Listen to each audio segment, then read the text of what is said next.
You may not have heard of the Pantanal, so let me take you on a journey. Picture yourself in an aviary. Not a small one, a large one, a really large one, like the one in Germany that houses about 600 bird species. Imagine the loud chirping of all those beautiful, colorful birds. Now let's step out of the enclosure into the free world and travel a mere 9,200 kilometers to the middle of South America.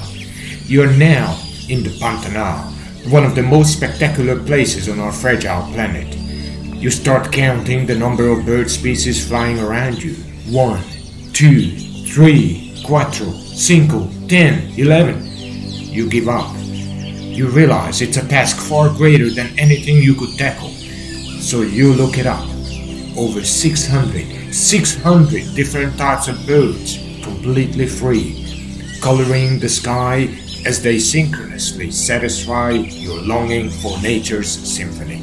Suddenly, one of them takes a dive straight into the crystal clear water that covers an area nearly as large as Spain. As it emerges, you see a fish in its beak, large enough to feed 2 people. The life of one fish is now over. The onlookers, a bunch of alligators, unfazed by the spectacle, remain motionless. Their shiny, dark gray skin, partially out of the water, reflects the rays of the sun. Their bellies are full, and they have nothing to do for the rest of the day. No alarm clocks, no deadlines, no traffic, no stress. One fish taken by a bird leaves infinite -1 for them. You hear another splash. You scan the surface of the water, hoping to catch a glimpse of a living fish. Then you spot 5, varying in color and size, breaking the surface of the water. You gaze in another direction and you see a few more. Your longing for serenity is now fully satisfied.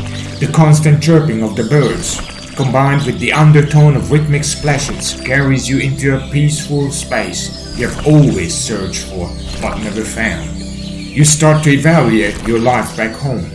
The present moment dwarfs the meaning of your materialistic aspirations. But before you manage to resolve the burning questions that have been nipping at your subconscious for many years, an unfamiliar sound breaks nature's comforting orchestra. Snap back into the now, you turn your head and see a couple of giant otters playing on the riverbank like technology-free children.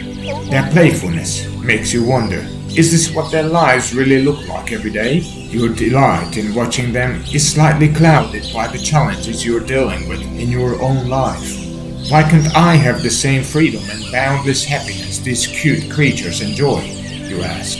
What is it that I can take home from this world? What is it that nature is trying to tell me? The peacefulness of the present is so overwhelming that you find yourself blinking rapidly, fighting back the tears building up in your eyes. Suddenly, the game is over. The otters quickly slide back into the safety of the crystal clear water. Your senses are on high alert. For decades, you've been dreaming of seeing one of the most magnificent creatures on planet Earth. Your adrenaline spikes, goosebumps cover your skin, and you feel the blood rushing through your veins. Then she appears. You hold your breath. The painted big cat, or onça pintada, as the locals call her.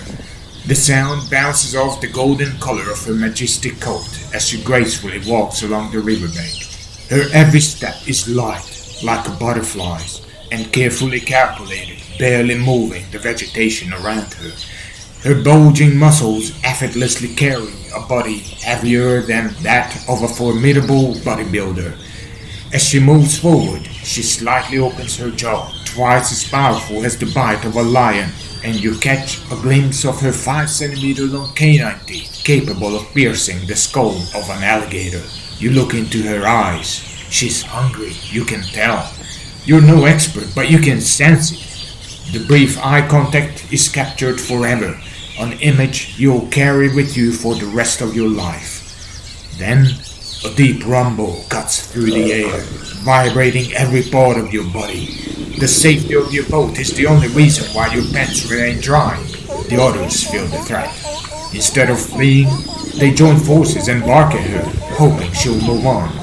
You hold your breath, secretly hoping she'll jump into the water and catch one of the otters you admired and even envied just moments earlier.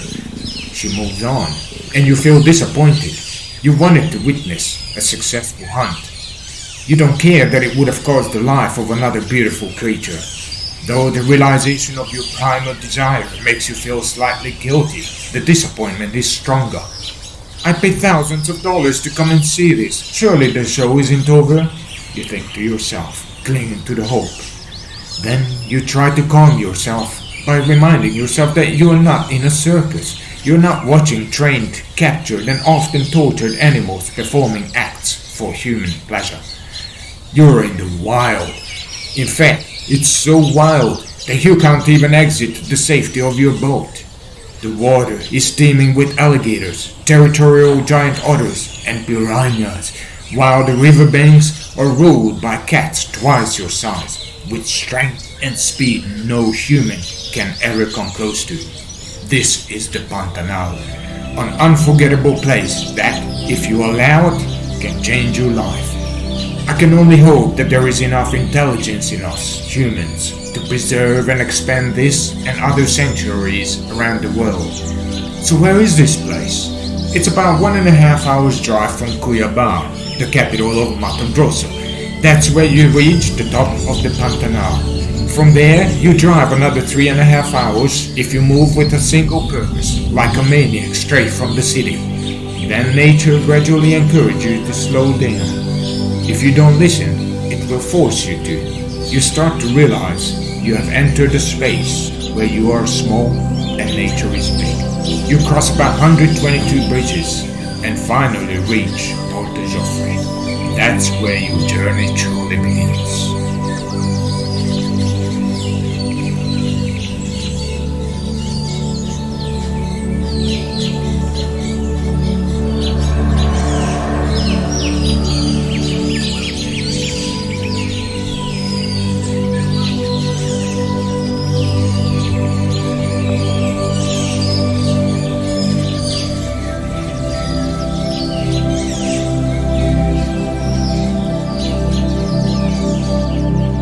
The real danger is in the wilderness. It's all around you. Green, bow, taxis, and that. Teeth of the jungle, your torch in life.